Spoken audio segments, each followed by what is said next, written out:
ഇടുക്കി ജില്ല ശക്തമായ തെരഞ്ഞെടുപ്പ് ചൂടിലേക്ക് അടുത്തു എന്ന് വേണം മനസ്സിലാക്കാൻ. കഴിഞ്ഞ ദിവസം LDFന്റെ സ്ഥാനാർത്ഥിയെ പ്രഖ്യാപിക്കുകയും പ്രചാരണ പ്രവർത്തനങ്ങൾ ആരംഭിക്കുകയും ചെയ്തു. UDFന്റെ സ്ഥാനാർത്ഥി ഡീന ആണെന്ന് ഉറപ്പിച്ചിരിക്കുന്ന സാഹചര്യമുണ്ട്. ഇനി NDA സ്ഥാനാർത്ഥി ആരായിരിക്കും എന്നുള്ളതാണ് ഇപ്പോൾ ഒരു ചർച്ചയായി നിൽക്കുന്നത്. തുഷാർ വെള്ളാപ്പള്ളി ഇടുക്കിയിൽ മത്സരിക്കും എന്ന തരത്തിലുള്ള ചർച്ചകളും സജീവമാണ്. എന്തായിരുന്നാലും BDJSന്റെ ജില്ലാ പ്രസിഡന്റ് ശ്രീ KD രമേശൻ നമ്മോടൊപ്പമുണ്ട്. ഈ തവണ കഴിഞ്ഞ തവണ നല്ല രീതിയിൽ വോട്ടുണ്ടായിരുന്ന ഒന്നാണ് BDJSന്റെ ഒരു മണ്ഡലമാണ്. അപ്പോൾ ഈ തവണയും BDJSന്റെ സ്ഥാനാർത്ഥി എന്ന് പറയുമ്പോൾ തുഷാർ വെള്ളാപ്പള്ളി തന്നെ എത്തുന്നു എന്നുള്ളതാണോ കാണേണ്ടത്?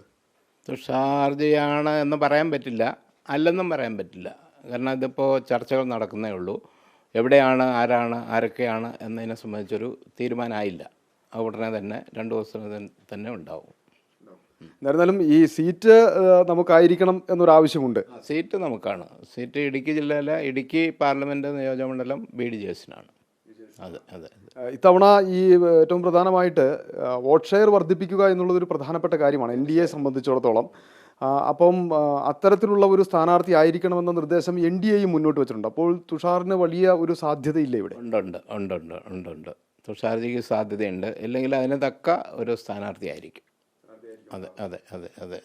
ഈ മറ്റ് പ്രവർത്തനങ്ങളൊക്കെ എങ്ങനെ മുമ്പോട്ട് പോകുന്നു? മറ്റിപ്പോൾ പഞ്ചായത്ത് കമ്മിറ്റികൾ, പിന്നെ വാർഡ് കമ്മിറ്റികൾ, മണ്ഡലം കമ്മിറ്റികളെല്ലാം നടന്നുകൊണ്ടിരിക്കുന്നു. തെരഞ്ഞെടുപ്പിന് സജ്ജമാണ്. അടുത്ത ദിവസങ്ങളിൽ തുഷാർ ഇടുക്കിയിലേക്ക് എത്തുന്നു എന്ന് പറയുന്നു. വരുന്നുണ്ട്. 5-ാം തീയതി വരുന്നുണ്ട്. തൊടുപുഴ വെച്ചൊരു മീറ്റിംഗ് വിളിച്ചിട്ടുണ്ട്. ജില്ലാ കമ്മിറ്റിയും മണ്ഡലം കമ്മിറ്റികളുടെയും ഒരു മീറ്റിംഗ് വിളിച്ചിട്ടുണ്ട്. ആ മീറ്റിങ്ങിനകത്ത് വെച്ച് കാര്യങ്ങൾ ചർച്ച ചെയ്യുന്നുണ്ട്. ഈ തെരഞ്ഞെടുപ്പ് മുന്നിൽ കണ്ടുകൊണ്ടുള്ളതാണ് പ്രധാനമായിട്ട്? അതെ. തെരഞ്ഞെടുപ്പ് മുന്നിൽ കണ്ടുകൊണ്ട് തന്നെയാണ്. അപ്പം ആ ഒരു യോഗത്തിൽ സ്ഥാനാർത്ഥി ആരായിരിക്കും എന്നതിനെ സംബന്ധിച്ചൊരു സൂചന കൂടി ലഭിക്കും? തീർച്ചയായിട്ടും ലഭിക്കും എന്നാണ് പ്രതീക്ഷിക്കുന്നത്. അതെ. എന്തായിരുന്നാലും BDJSഉം NDA മുന്നണിയും തെരഞ്ഞെടുപ്പിനെ നേരിടാൻ സജ്ജമാണ്.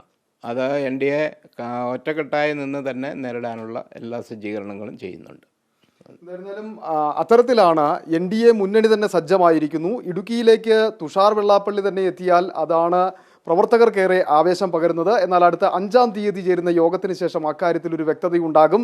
ഇടുക്കിയിൽ തുഷാർ തന്നെ എന്ന് പറഞ്ഞു പോകുന്നു എന്നതാണ് ഇപ്പോൾ മനസ്സിലാക്കാൻ കഴിയുന്നത്. വ്യക്തത വന്നിട്ടില്ല. എങ്കിലും തുഷാർ തന്നെ എത്തുമെന്ന പ്രതീക്ഷയിലാണ് BDJSഉം ഉള്ളത്. BDJSന് ഇത്തവണ കൂടുതൽ വോട്ട് ഷെയർ വർദ്ധിപ്പിക്കുവാൻ കഴിയുമെന്ന പ്രതീക്ഷ കൂടിയാണ് പങ്കുവെക്കുന്നത്. Reporter Sandeep Rajakkad, in reporter, Idukki.